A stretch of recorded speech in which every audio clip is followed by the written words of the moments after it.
Once upon a time, there was a man named Daniel. Daniel loved God very much and prayed to him every day.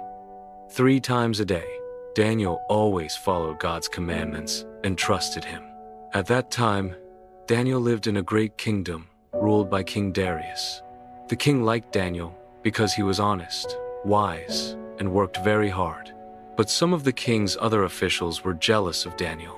They wanted to find a way to get him into trouble. So, they tricked King Darius into making a new law. For 30 days, no one was allowed to pray to anyone except the king. If they disobeyed, they would be thrown into a den full of hungry lions. Daniel knew about the new law, but he would not stop praying to God. He prayed as he always did, right by his window. The jealous officials caught Daniel praying and told King Darius. The king was very upset because he liked Daniel and did not want to punish him. But the law could not be changed. So sadly, the king ordered Daniel to be thrown into the lion's den. The king said to Daniel, "I hope your God, who you serve so faithfully, will save you." They rolled a heavy stone across the entrance to the den, and the king went back to his palace. That night, King Darius could not eat or sleep. He worried about Daniel and hoped his God would protect him.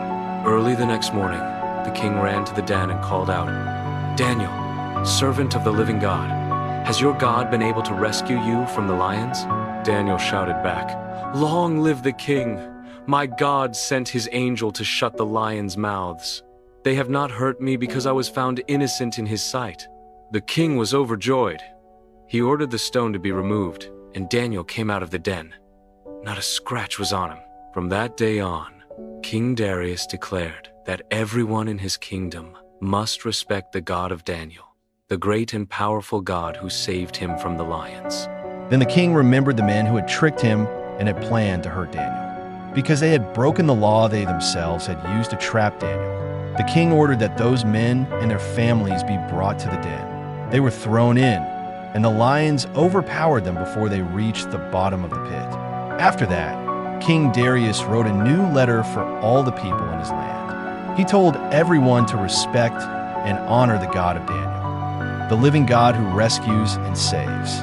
From that day on, people knew that God watches over those who trust him.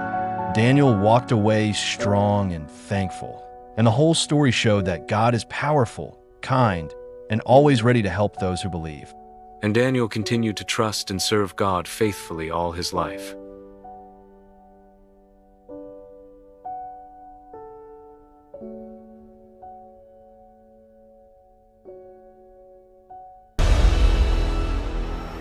Thank you for watching. Please like and subscribe. See you in the next video.